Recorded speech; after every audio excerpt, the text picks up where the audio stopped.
Son shit, y'all ready? I hope y'all are. This episode, yeah, man, look, Asian and Pacific Islander Month. So you know we had to do it. You know what we do. We always represent. This, though, this is about why the Japanese and America went to war in World War II. You know what I'm saying? So this is that episode. Now, it gets crazy. You know me, man. I veer off with a lot of stuff anyway. But while I was talking about it, and I understood I was pressed for time to get back into the music and stuff, but then it hit me afterwards, because we're so caught up in America with this whole critical race theory thing that basically boils down to we don't want to make white people look like the bad guys, which also translates to we don't want America to look like the bad guys. But when you stop and realize two things. One, if you go by this theory, how much American history can you teach? That's probably why they're out here going, well, we're going to start European curriculars, because you can't teach American history properly without talking about everything. And then the second thing is, America wants to be the good guy. But the problem with that is, everyone is going to perceive you different. There's no Captain America, Clark Kent / Superman. There's none of that. Just like there's no Jokers. Everything is Victor Von Doom. Everything is Incredible Hulk. Everything is Magneto. Everything is Lex Luthor. It's ambiguous gray area of everything. You're the villain for the genocide of Native Americans, but you're the good guy because America is a superpower. America did more in 200 years than countries have done for hundreds of years. Europe, France, China, Japan, all of this was here forever. So in that aspect, you're like, yo, look at that. That was some messed up stuff that happened. But when the dust settles, the aftermath, this is what we have. Slavery. This is what we have. So it's like you can't, nobody's going to ever be the absolute good guy or absolute bad guy. It depends on who you're speaking with. You know what I'm saying? I think that's America's issue. Victor Von Doom, for the spot that he holds down and takes care of, he's a hero. They love him. Everybody else on the outside is like, yo, forget that dude. I hate that dude. Magneto, you see what he's saying. You understand what he's saying. We get what we're looking at. But then it's like, yo, imagine being the people on the outside of that. Like, yo, this dude is wild. We need something needs to be done with this dude. That's what history teaches us. Everything is in levels. There's levels to it. And when people are like, yo, we're not going to show you guys the bad and the ugly, we'll just show you the good, you're not really showing American history. You're cherry picking what you think is cool. And even then, again, America's history is so layered that there's not a lot of good moments. Look, up until the 90s, the great moment of Abraham Lincoln, and you find out if Lincoln could have figured out whatever he was trying to figure out without losing slavery for the South, he would have done it. You know what I'm saying? So then it goes, oh, well, okay, maybe he's not as great as we thought, and we moved on. And people are kind of like, we kind of, I can't believe that. That's how it goes.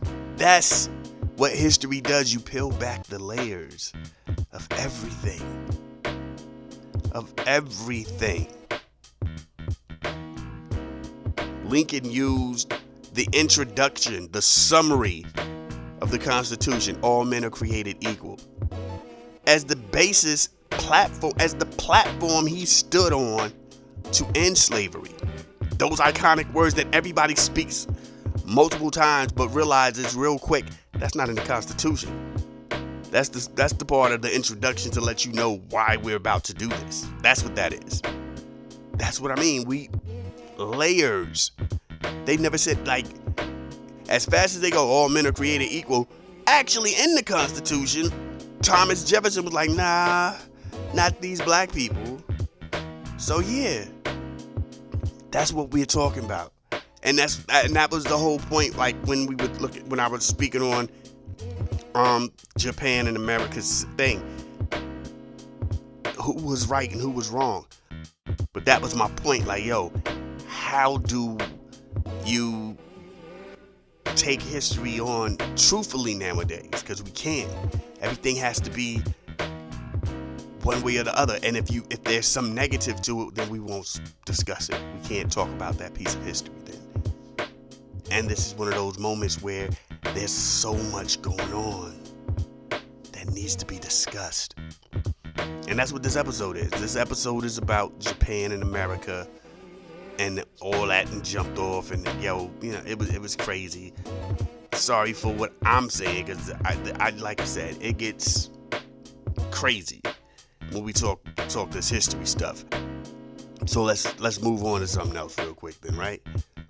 Basketball. Oh my God, the playoffs is crazy right now. Last Saturday, I said it on my show, Live at the Oasis. You can find that on Legal Crime Radio. Google that. You know what I'm saying? I told the people right before I went off the air, I was like, yo, LeBron and them are going to be playing on ABC /ESPN, not / all of Disney. That's the Disney-owned joint. They're going to win that game. It was 3-0. I'm like, they're not going to get swept on ABC. You know what I mean? That's not going to happen. That's not jumping off. They won that game. Fast forward to the next time they played, which was, I think, Monday. They lost. Here's the thing. It was still a close game. You needed Jamal Murray to make that shot, and they won. It should have been a sweep. It could have been a sweep. It wasn't. The Lakers were completely outmatched the whole time. And it's not about talent. It was about heart. Like, if you've watched, people don't watch basketball anymore. So it's hard to have that conversation. Watching that game, watching those games when they would scrap back to come, because they were down in the first 2 to 3 games like crazy. And they kept coming back. Boom, boom, boom. Winning. It didn't happen in game 4. But it happened in game 5, and they came back, and it boiled down to that shot. Hunger. Determination. You can see it in the body language. You can see it in the vibe. You can't replicate that. Now, also during these playoffs so far, the Phoenix Suns got swept.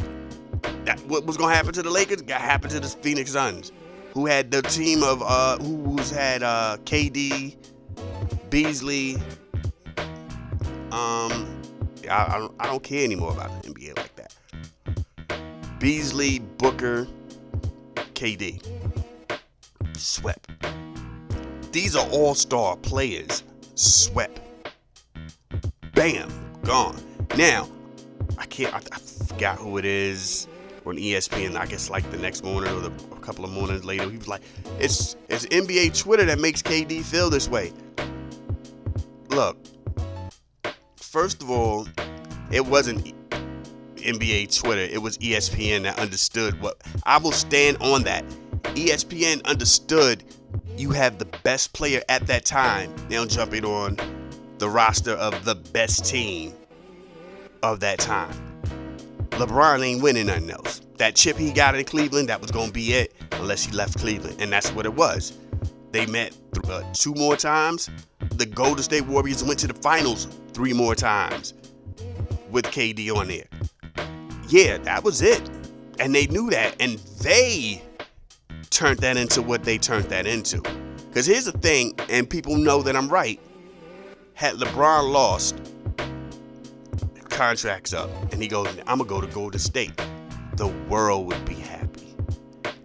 They kept beating them, and he then goes to that team.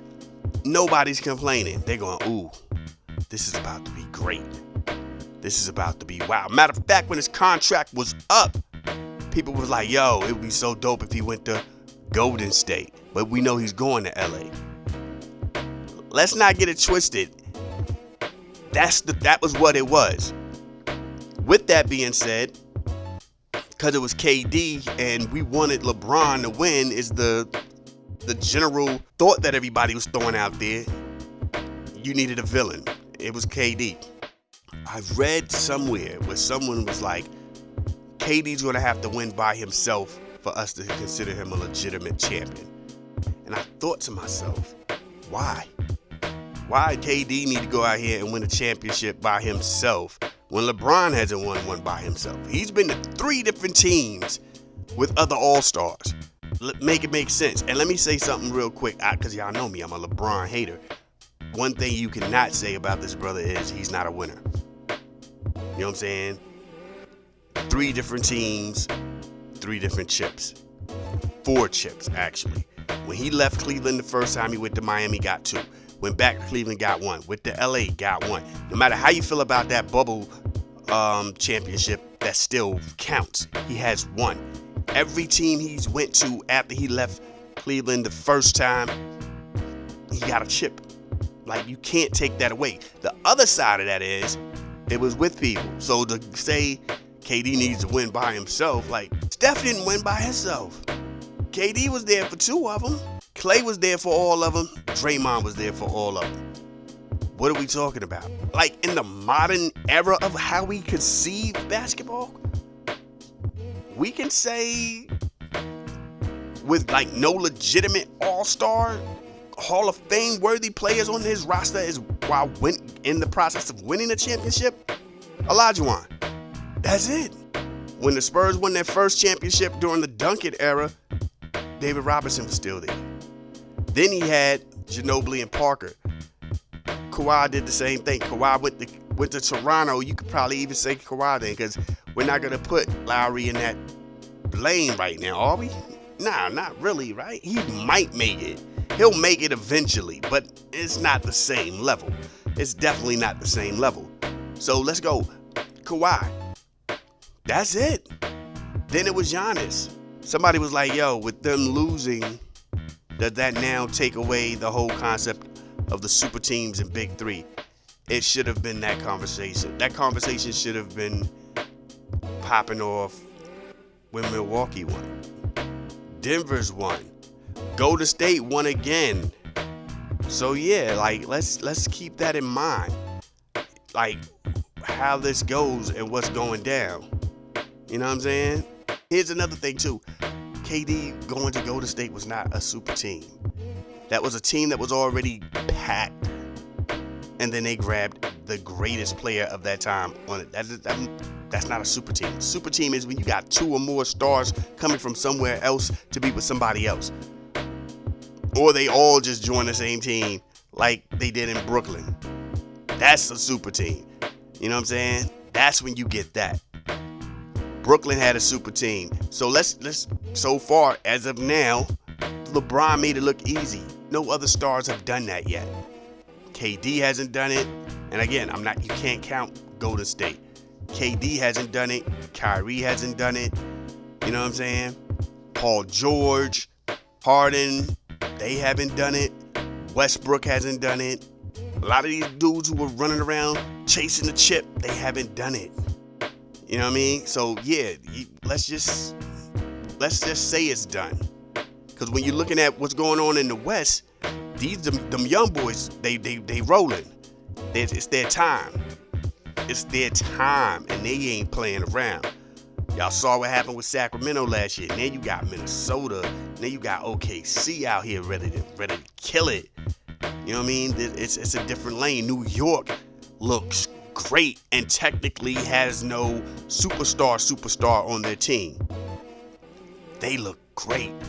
Indiana is giving Boston a run for his money. They have an all-star. They have a legitimate all-star. And even then, look at Boston. Boston had Kyrie and Hayward. Both of them couldn't be healthy around the time, and then they looked around at their draft picks like, yo, we got Brown and Tatum. These dudes, they was killing it anyway. Yo, yeah, y'all want to leave? Peace, be out, gone, bye. Hit the road. We got this. This is about to be on and popping. Boston has been a problem ever since that moment. The NBA is slowly but surely, and not because of the players, but because of perception, because you're still following the older stars. You're not looking at these other teams on the low. Nobody was checking for OKC. Minnesota was it was alright. Well, I guess Indiana was I guess alright. New York was one of them things where you're like, this might just be all hype, son. We don't know for sure yet. We're not really 100% there yet. You know what I mean? Philly is getting their thing going. That's this whole we need a bunch of stars on the same team thing is dying. It was already dying. It's just right now still holding on for dear life. But like I said, to say KD needs to prove himself, you know what I mean? Anyway, ain't gonna talk about that too much longer. I just felt like that. I just felt that was crazy. Is it me? And I know I just jumped right into this too. Is it me, or America has more issues going on than trying to ban TikTok?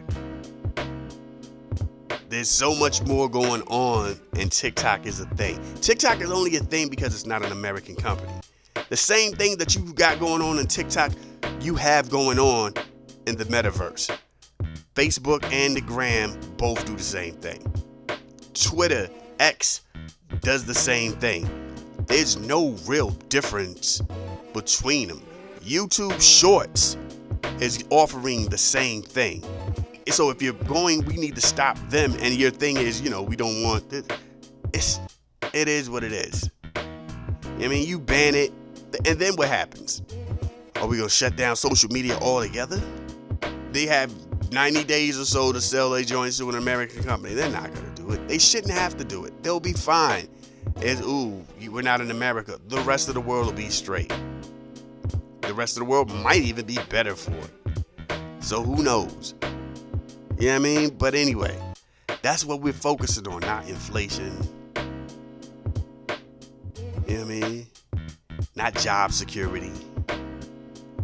Like Hollywood went out here and fought AI. That's the only thing. Like, yo, we don't want to deal with AI.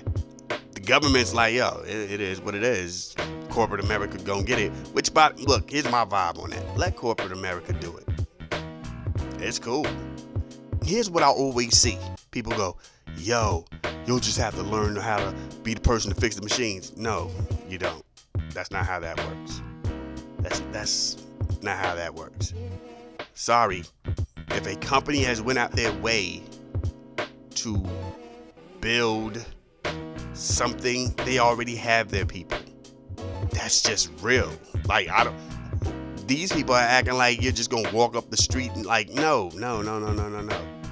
They already have their people. It's part of the game. That's first and foremost. As they're building it and doing what they do and testing it out and figuring out what the kinks are, there's those people. They're not gonna just go, oh my God, John lost his job. Hey, John, go to school to learn how to fix this, and then you'll have a spot. No, John, you won't.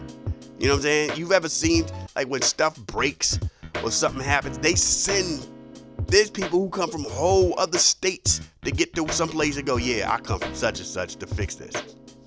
They coming from a whole other place to fix the problem. So the concept that you can just go out here and get a degree and now somebody gonna hire you, that's not happening. That's why I said let it happen. Because a company is only as good as the money it makes. You can spend all the money you want. You can try to not spend all the money you want. If you don't bring in money, you have no company. You have no commerce. You know what I'm saying? Walmart, Amazon, Myers, Target, you know what I'm saying? Any mall, any joint, Foot Locker, whoever, they're not going to be able to move. You know who's going to be the only place still making money no matter what? Hospitals. Everybody else is going to shut down. Because if you don't have the money to spend, then you can't get down. See what I'm saying? Like, let's be real. That's why I'm like, everybody's like panicking. Oh my God. Let it. At the end of the day, companies still need you. Matter of fact, if you really feel that bad about it and you're that worried about it, don't deal with them company anymore. When they go, yeah, you know what? They're about to have all self-checkout lines. Don't deal with the store anymore. Don't deal with the company anymore. There you go. Yeah, they about to have like self-driving Ubers. Don't deal with Uber anymore. There you go. Hey, McDonald's is trying to have a joint where it's like all the robots cook the food and do this and do that, and it's all robot. Don't deal with McDonald's anymore. You guys are out here huffing and puffing. It's an easy process. Don't deal with them. There's nothing like, what are they gonna do? They've already told you they got rid of the humans. It's not like you're making anybody broke. Wasn't that always a threat for the raising of minimum wage? We can't raise it because if we do, then we'll have to cut people's jobs. Nobody wanted to see jobs get cut, so they fell back. These are robots. They have no family. They have no house. That building is their house. That building is their functionality. That's it. This is it. There's no going home. There's no worried about car notes. There's no worrying about mortgage and rent. There's no worrying about making sure that your kids are dressed for school. Kids can, you can pay for stuff for school. You can pay for food. Nah. Zippo. Done. Let it be. Movie theaters go, yeah, we just gonna let you come up here. You order online. You stand at the machine and you do it yourself. Nah. Then I guess I won't be going to this movie theater. There's no humans. That's all we have to do. I'm not going to go to a fast food restaurant and be like, yo, there's no humans, and forget this. We're good. We're out. We're done. Why would I do that? You know what I mean? Here's a piece of something to hold on to. If you just stop and think about it, the places that are willing to bring in AI are all the places where they told the world that their workers were essential workers. Think about that. It's the fast food industry. It's the retail industry that are going, we're going to have all robots. We had essential workers. They were still making money. That's why, California, what is it? California got like the joint, if you work at a fast food place, they got joints like $20+.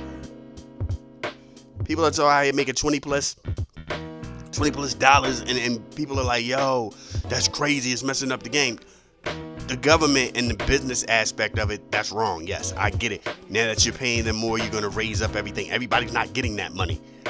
I get that. The whole country should do it. Matter of fact, the whole country should take the time that every single company that put out there that are workers, are essential workers, they all need to pay $20+ an hour. Every single job. No cutting their hours.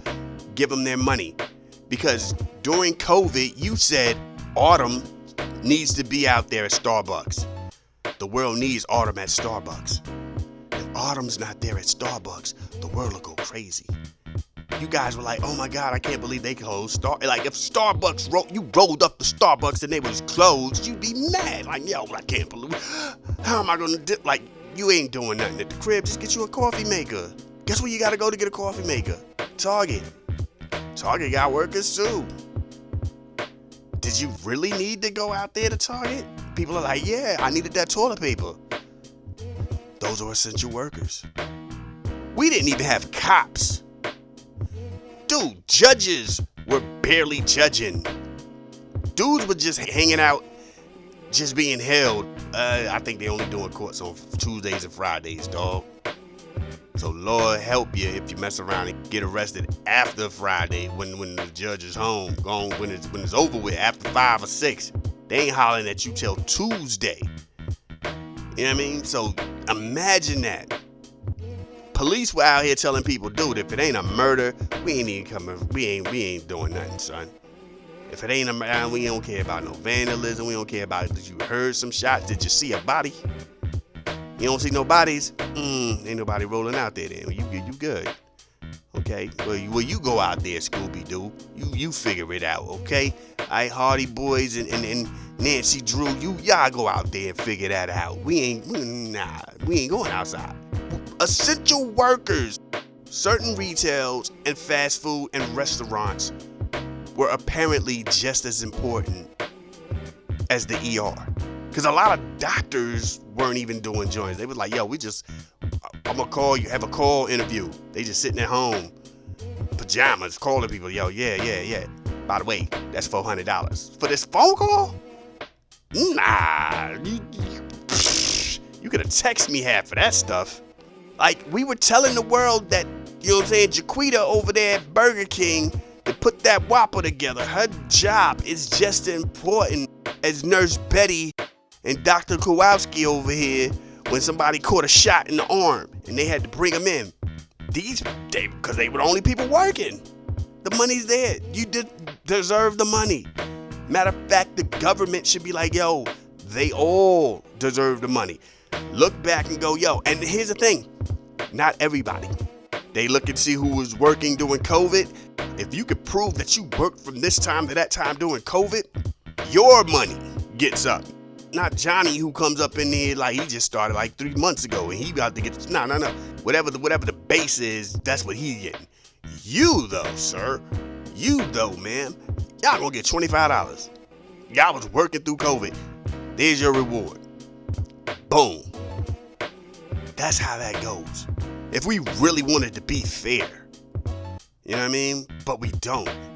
But anyway, I done talked too long.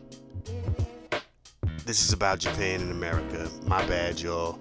Let's do what we do and get into what we get into. Thank y'all for listening. East Coast, West Coast, worldwide, Lost Boys. You know what we do. Oh, look, I was about to take it to a whole nother place.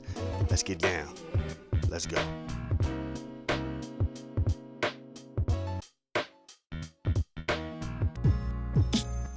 Yes. You know how we do. Word. Live at the Oasis. Legal Crime Radio. I don't even, yo, the headphone hit the mic. Anyway, we here doing what we do. This is how we get down to the sound. One time for the mind. I'm on what? Looking at the world like, cause we gon' Yeah.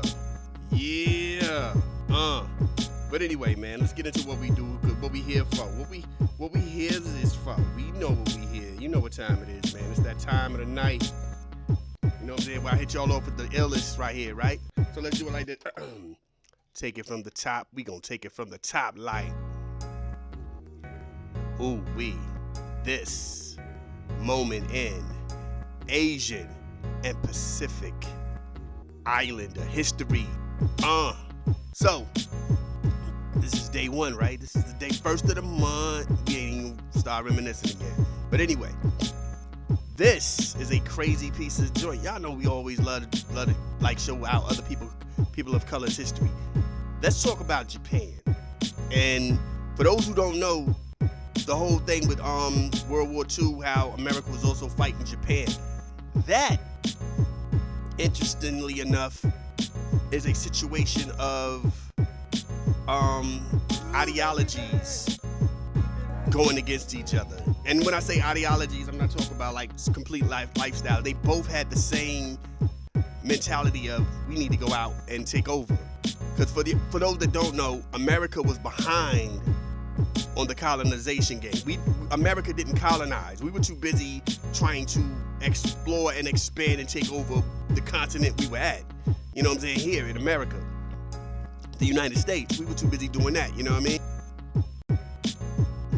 So Europe, on the other hand, raped and pillaged Africa. You know what I mean? So it's like, yo, America was behind. So they thought, you know what we're gonna do? They tried their hand in the Middle East all the way to the 1930s. And then they started looking towards Asia. Now, while they was going, yo, you know what? We might want to try over here. Japan, who was also behind because, you know what I'm saying, the whole thing with the Portuguese coming to them, coming out there, and they figured it was a, you know what I'm saying, some weird mutual thing. Like, yeah, we'll let a couple of these people become Catholics or whatever, not understanding that the Portuguese was looking to slowly but surely invade and use religion as the way to invade, because that's how they've been doing it. Like, you know what I'm saying? If they ain't straight out rock them, and they was like, ooh, I don't think we can just straight out rock them. These dudes, it's official, so gather our religious power and take over. Japan understood that, and as time went on, they were now like, yo, this is a lot of stuff out here in Asia. We could take over. We could be on our Genghis Khan out here. We could rock this.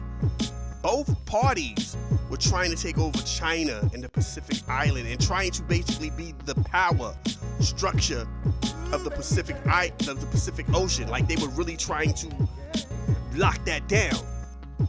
So you had all this going on. Like, it was really just a power struggle. The whole joint boils down to both of them wanted to take over Asia, oil, and the crops and the whole marketing of export and import. They wanted to lock that down.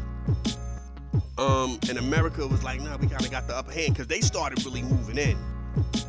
Japan is like, oh, okay, word. Planned to bomb Pearl Harbor. Here's the wild part. If you're old enough to remember back in the day, bring the beat back. We used to, I think we still do. Do we celebrate Pearl Harbor Day still? But that was a big thing up until, I think, maybe 10 or 15 years ago. And the reason is because it started coming out, the documents and everything, that Pearl Harbor could have been avoided. The bombing was going to happen regardless. They were going to get down and do their thing. The evacuation was prolonged. Forget prolonged. Let's take prolonged off the table. It wasn't even considered. How they say you gotta crack a few eggs to make an omelet, and the omelet was to go to war. What better reason to go to war than to go, yo, look what they did to us. When we felt like we were the victims, it was all about the Pearl Harbor joint for us. Like, it was really about, like, yo, remember Pearl Harbor? And then again, like, I swear it feels like 10 or 15 years ago, a lot of that stopped. Matter of fact, there was a movie that showed about Pearl Harbor. It showed the political side, that there was they knew what was jumping, and was like, nah, we're good. Let's see how it play out. You know what I mean? This is all avoidable. Neither party, as we know, as history tells us, as history shows us, won.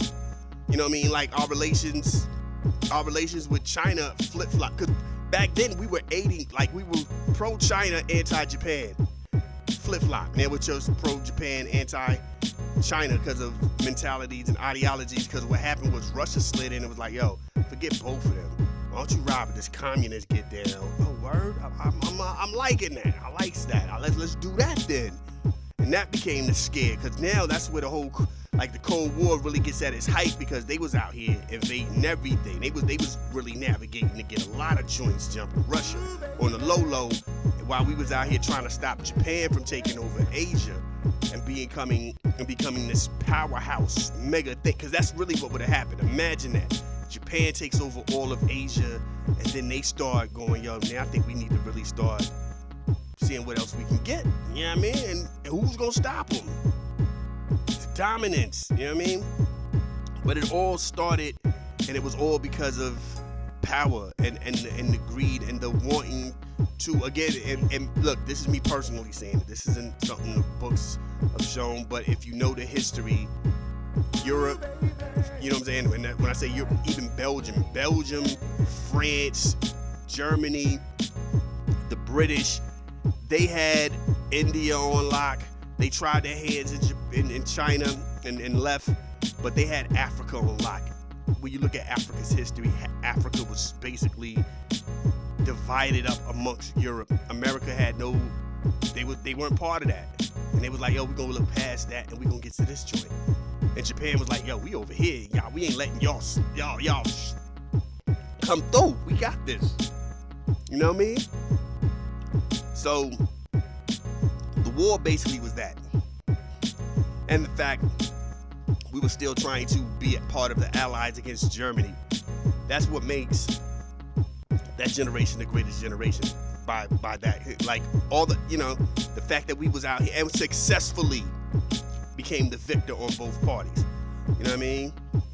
Some say the atomic bomb is what helped a lot with Japan, but people also don't understand Japan was already ready to surrender. It was already in surrender mode when you know what I mean? So it was like on the definitely on the like they was already like, yo, what y'all doing? What we got going on? Like, y'all really out here like gonna play us like that? What's up? You know what I mean? But Truman was a wild dude. That's a piece of history. Truman was super racist. He hated blacks. He hated Jews. He hated Asians. Definitely.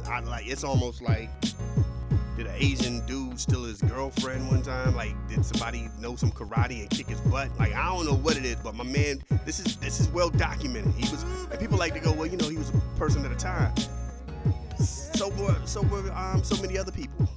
The actual look, my bad. We're gonna keep it going because I was about to talk about George Wallace, who was FDR's first vice president, was out here back in the day looking for fair wages and to take care of sharecroppers, blacks and whites. He was also looking for fair wages and high wages and equal wages for blacks as well as whites. He was out here doing a lot of, like, half of the stuff that we argue about today, he was on top of that. Him and Eleanor were really, like, for those, like, look, my bad. Anyway, let's get back into this music. But the reason the healthcare wasn't on the New Deal is the same reason a lot of other things were on the New Deal, because they didn't want people of color to get it. You know what I'm saying? The suburbs were never put together for us as people of color, blacks, Hispanics, Asians, you know what I'm saying, Irish, Jews. It was never made for us. So to go out here and put this health bill, this universal, this form of healthcare in play, everybody would have gotten access to it, especially the GIs, and we had black soldiers. And that would have been a lineage, that would have been a legacy thing where my kids were always, and it was like, nah, we ain't doing that. So that was thrown off the table. George Wallace was definitely one of the people who wanted that in the mix. But anyway, look, that's why I don't talk to but yo, when you talk about that whole World War II joint, especially, it's so many side notes that are just as important as the major things that we know. It's crazy. But let's get back into this music. Get at me, Google me. We gonna do a lot of stuff. I got stuff on Facebook that is not updated, so you know what I mean. If you go out to Facebook and be like, yo, man, it don't look like it's updated. It's not. But I'm gonna sit down one day and just do that. You know what I mean? But anyway, let's get back into this music before time goes out. Let's go. Yes. Hey, look, that's my time. It was wild. Look, I don't even know how to say this. We started off a little smooth on the West Coast, South. Then we just took it to a whole couple of other places. Salute to my man over. No, you gotta keep love, man. I'm gonna have to holler at him at some point, just to holler at him, man, cause time is crazy out here, right here. You know what I mean? I found out Dallas Penn died today. If y'all ain't fans of Combat Jack, then you might not know him, but that was like one of Combat's homies on the show. Him and Premium P, Just Blaze. You know what I'm saying? That was my joy. Rest in peace to Combat Jack too. I don't know who's playing tonight, right? I don't know. I think Boston and Miami, so I don't know who's winning. It was tied like 11-11 before I start setting up. So, who knows how that's gonna go down. And they ain't got Jimmy Butler, and they still putting up a fight. Salute. You know what I mean? But yeah, man, it's time to get up out of here. And I'ma holler at y'all Saturday. We don't know how we gonna get down Saturday because it's Cinco de Mayo Day, and it's the first Saturday of the month. So we gonna get down. We gonna have fun. Yo, I'll leave y'all with this right here. That's how you gotta salute to Mark Jackson before I go also. Cause my man always have the dope gems that he's dropping. I'm gonna start like reposting his joints. His joints is ridiculous. Salute to Mark Jackson. You know what I mean? But anyway, I bid you adieu, and I'm gonna do what I do before I leave you. It's like they say you only live once. That's a lie. You only die once. So anytime that your God allows you to get out here and continue your journey, please please show the world the best version of you. Y'all stay safe. Peace.